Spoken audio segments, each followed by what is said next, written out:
Hello, you wonderful people, and welcome to the Blacktown Premier League podcast, episode 8. It's Derby week. Here's what's in store for this thrilling episode. I'm not saying that facetiously or anything like that. It's just I think that this has been a game that they've actually really looked forward to and they've sort of marked on their calendars probably for the last 2 years. Listen, man, there's only...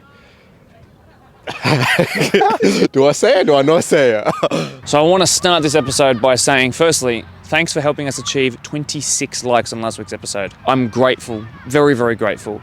If we can get anywhere near that again, perhaps even match it or exceed it, you know what? Let's do it. 30 likes. This has the potential to be one of the Premier League men's match days of the year. Pons, Dooney, the Quakers Derby, and a 9th v 10th match that will see the winner jump either from 9th to 8th or 10th to 9th, and there could be a new spoon holder temporarily. Cue that intro music.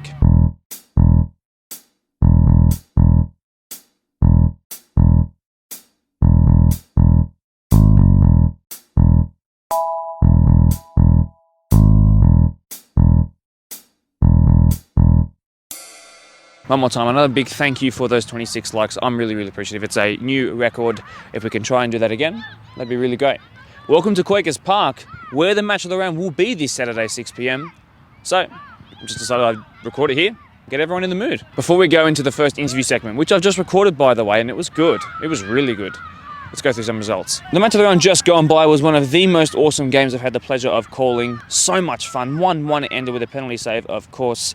Quakers Tigers went down to the so far perfect Dooney 3-1 inspired by an Ethan Eichen hat-trick. The big three, if you like, the three teams whose core player groups have won trophies in recent years, are still all kicking about but have yet to play each other. So, Pons, Marion, Dooney, yet to meet each other, but this weekend that will change as Dooney meet Pons in a grand final main match of 2022. Anyway, back to the results.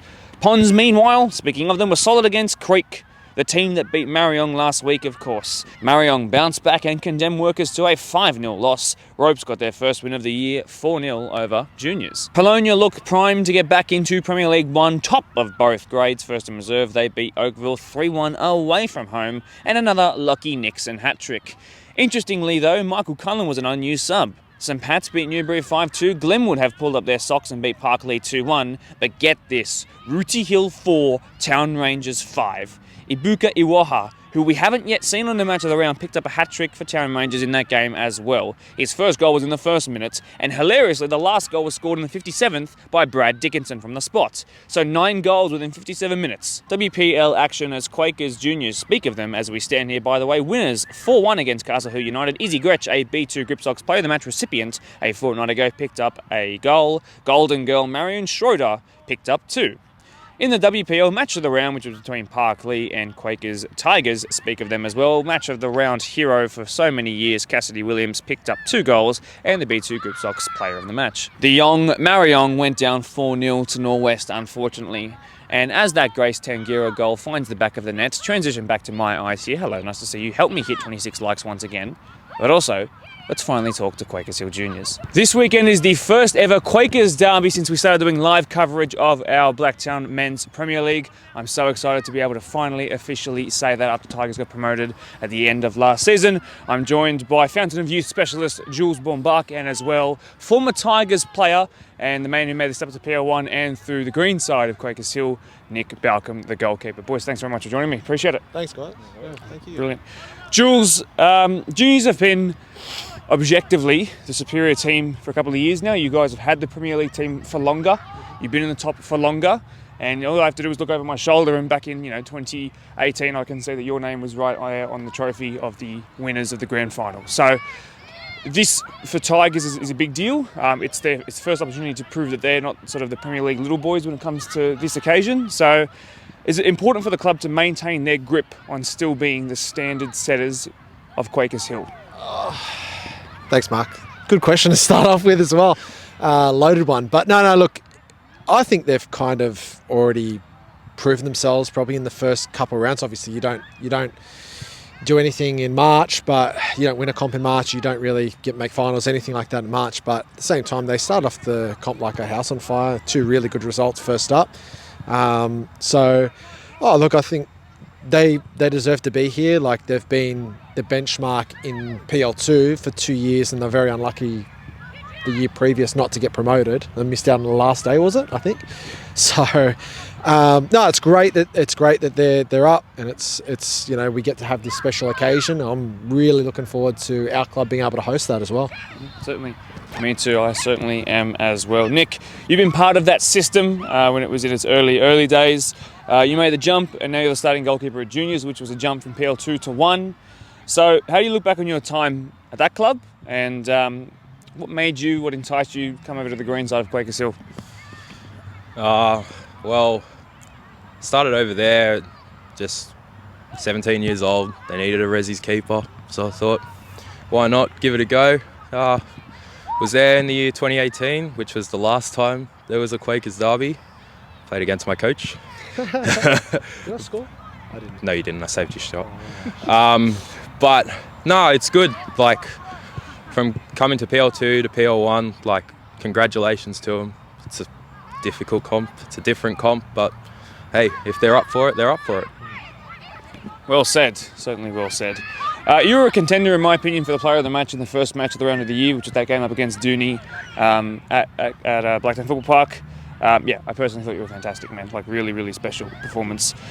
We know Tigers can score boatloads of goals on their day, which I will clue you in on and I'll ask you about in a second, but we'll stick with Nick for the time. Can we expect to see that sort of standard of performance, and do you think that'll be needed come this Saturday? Oh, well, I just turn up every weekend. I play my best as best I can for the team, and if that means I've got to try and put on another show, that means I've got to try and put on another show. But, even with the goals I've conceded this year, all of them have been pretty good, so it'll be difficult, but I can do my best. Well, let's actually touch on that. I had a question for Michael Macaroos, who's not able to be here, unfortunately. But let me just throw in something off the top of my head. So, what you've just said there is you've considered a lot of good goals. Is there a suggestion to go around that perhaps if, people weren't exceeding their expected goal tally, that you guys might have had a couple of different sort of amount of points maybe next to your name? That's a difficult one. Well, considering we were up 4-2 against Workers with, what was it, not even 10 minutes to go? 5 minutes to go. And then conceding 2 late goals from really good play. Can't do much about that. Even with the 2 goals I conceded in the first half again that game, 2 really good goals. So everyone stepped up this year, so it's a different comp, that's for sure. Yes, that it most certainly is. Jules, let's wrap this up. As I've just said, Tigers have goals in them. They started hot with a win over the guys who basically in a different game in 2022 stopped them from going up. So that was a bit of voodoo, a bit of monkey off their back, and then off Pons, who tipped them to get relegated live on a podcast. So the season started really well for them. Since then, 3 losses on the trot, and some pretty nail on the coffin ones, I guess you could say, as well. So is now, with Tigers a little shell-shocked as they've finally been introduced to the competition, is now the right time to verse them? And how do you shut down a front 3 where all 3 are big game goal scorers? I think both clubs probably haven't had, if you look at a clump of 5 games, they're not, I can't speak too much for Tigers, but I would say, knowing the people that I know there, they wouldn't be happy with 2 wins and 3 losses, and certainly we're not happy with, a win, a draw, and 3 losses. So I think both teams, it's a great. I think it only makes the fixture better. The fact that we're both probably below expectations for our own high expectations. So it's great. I think all the more reason why it's going to be a blockbuster game, and why both teams probably are, obviously going to be looking for that 3 points, and maybe even need those 3 points just to restart their season. Again, I go back to Tigers being the ones who have come up, you guys being the ones who have won comps in the last 2-3 decades compared to when they weren't around for a time as well. Is there any chance that this might actually sort of mean more to them? And what does the derby actually mean for you guys? It's a really, really good question. I think realistically, it obviously does mean quite a lot to them. I'm not saying that facetiously or anything like that. It's just, I think that this has been a game that they've actually really looked forward to, and they've sort of marked on their calendars probably for the last 2 years, thinking that they were going to go up the year before. Look, for us, it's great that we get a chance to now do this occasion again. Like Nick said, hasn't been since 2018, but for us as well, it is another game, because we just have to treat everybody as this is the 11 that we're facing, or the 16 we're facing on the day. This is the team we're tasked with to beat, and at the end of the day, that's what we're going to be focusing on, not the fact that they're across the road. Yep. Really well said, really honest from both of you as well, which I think is refreshing and good.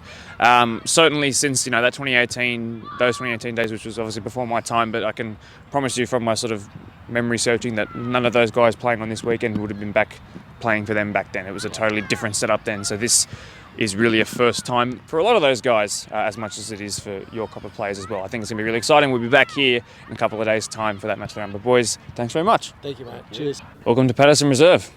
Let's do this. As discussed with Quakers Juniors, their rivals heading into this weekend, Quakers Tigers had a really fiery start to the year with a win over their old rivals Prospect, and then a win over Ponds, who of course said some choice words about them on a podcast themselves. But 3 losses in a row turned the tide a little bit. So we're here to discuss with them ahead of probably their biggest game of the season in terms of hype, certainly. I'm joined by, of course, 3 All-Stars who should have 6 caps. Instead it's only 3.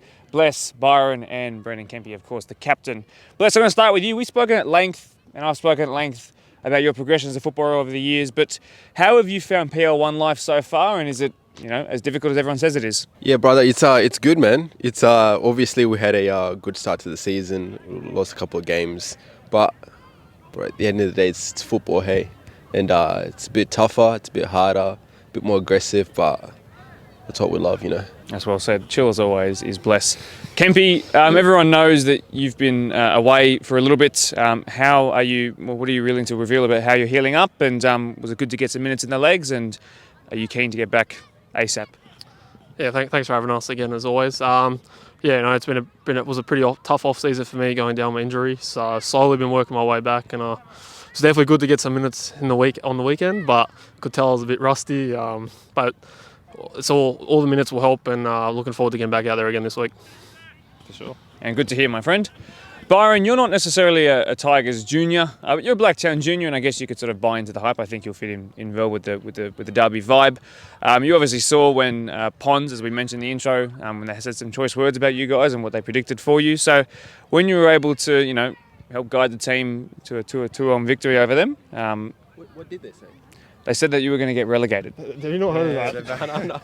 Okay.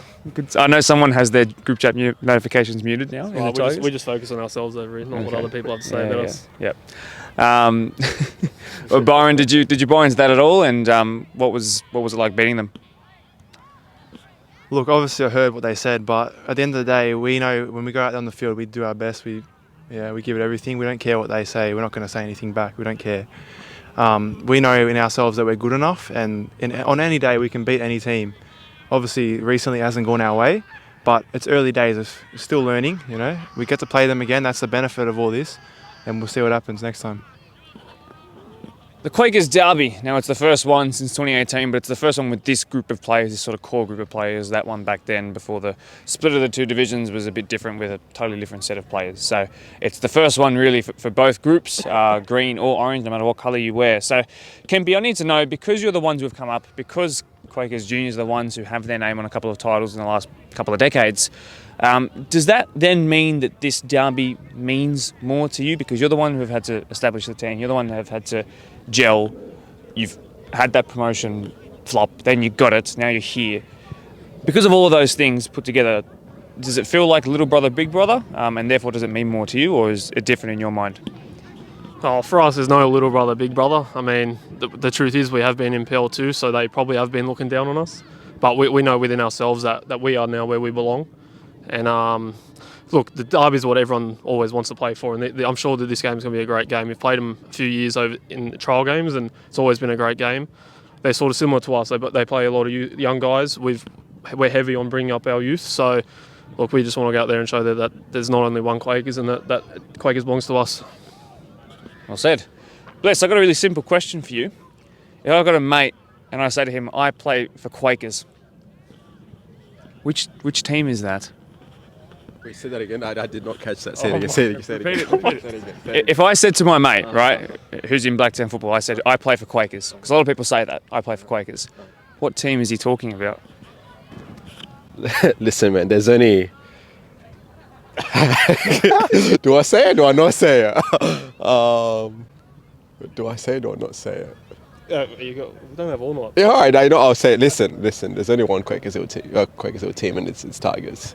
Like I know coming from PL2, and we're just coming up, and we're new. Like you said, we might appear to be the little brother, but we've got a lot of quality, and so far the results don't show it because we've won a couple, lost a few. Results don't show it, but we've got a lot of quality on our team. We have the best team, best coach, best president, best group of young guys from our under 10s all the way up to our prems. So not only this season, but the season to come, we're going to dominate. I know that for sure. So it's a slow start, but definitely like we're here to stay. We're definitely not going to get relegated. That's for sure.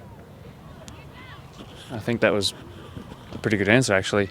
Byron, a hat-trick in round 1 against Prospect, which I'm sure would have felt good for obviously the history there. But since then, only 1 goal, for whatever reason that may be. 2 goals. You're right, actually. No, forgive me. But even still, there are some guys. Oh, that's a terrible mess up by me.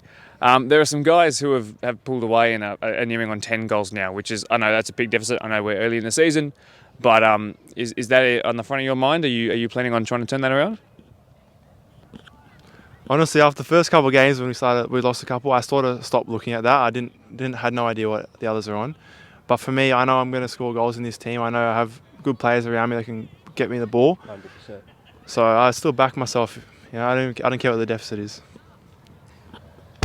Kempy, let's wrap this up. You're the junior Tiger.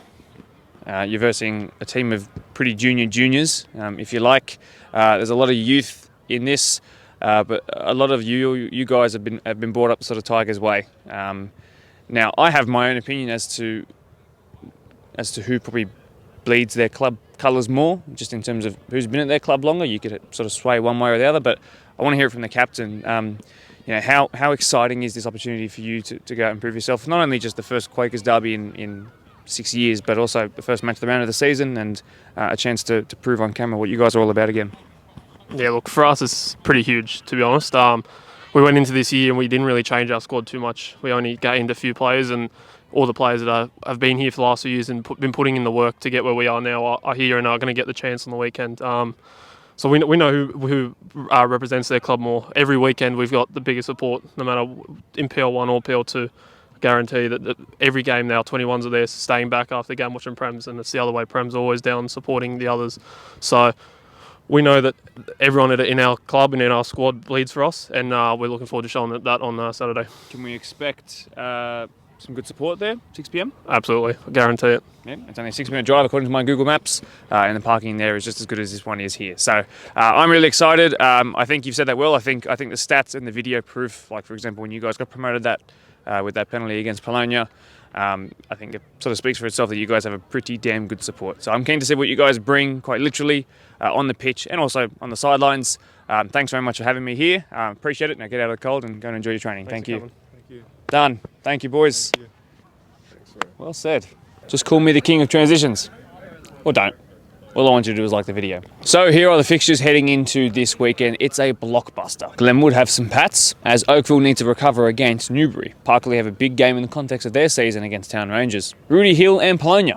It's the Sandwich Derby. Into the PL1, the match of the round is the first Quakers Derby in 6 years. Ponds take on Dooney in a match that could change who's at the top of the table if goal difference swings enough. Marion will look to make it 2 wins on the bounce since they suffered their first loss of the season up against a wounded and recovering Rivo. It's ropes and it's Prospect in a crucial clash at the foot of the table. While Workers and Creek will look to continue pushing for finals positions. Especially Creek, what a run they've had. Workers, an important game though. In the WPL, on this Wednesday night, in fact, at the time of recording, Parkley have Norwest in a catch-up. And then they take on the struggling Castle Hill United on Sunday. Quakers Juniors go to Winston, with both clubs coming off the back of wins and both on a high. And Marion and Tigers face off in a Blacktown derby. That's going to do it for another week of Blacktown Premier League podcast content. My name is Mark Topoli. This has been episode number 8 already. Can you believe? Number 8? We're almost a third of the way through the season now. The PL2 draw is about to restart. That's how serious this is. Of course, thanks to both sets of Quakers for letting me use their grounds to film and also interview tonight. I'm very much appreciative. A reminder, we did hit 26 likes last week. I'd like to hit more. We're almost at 1.3k subscribers, by the way. So if you haven't already, press subscribe If you haven't already, press like as you minimise your screen. But as I cue the outro music, I leave this with you. Go Quakers.